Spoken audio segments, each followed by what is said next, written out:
The aim of this post is to say a few thoughts about cases.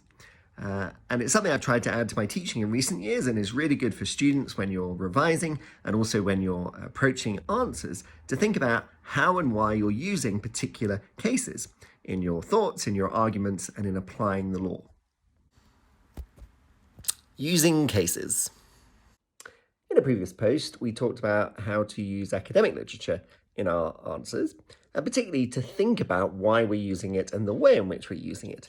And the same applies to cases, the building blocks of the common law. And it's a feature, I think, that distinguishes solid answers from better answers, that the author has confidence in how and why they are using precedents in their argument. So let's think of it in terms of three levels. Level one is seminal authorities. So by seminal authorities, I mean those that establish key general principles. In the case of duty of care, it will be Donoghue and Stevenson, and more recently, Robinson and Chief Constable of West Yorkshire. And we know that these House of Lords, Supreme Court, Court of Appeal cases are crucial, but we also can show that they're not the limit of our knowledge. We haven't only learnt the cases that give us the general principles, and for that, we need to move to the next level. Level two is developmental authorities.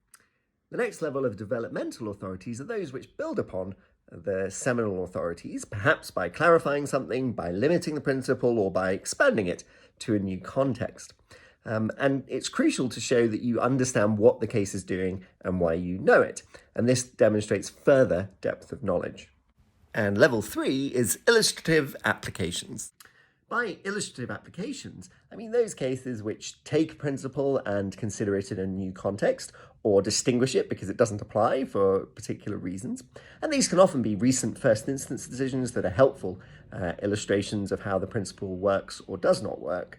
They're not the ones that everyone knows immediately off by heart, but by knowing these cases, you can understand how the law operates and also apply it to new context as required in problem questions.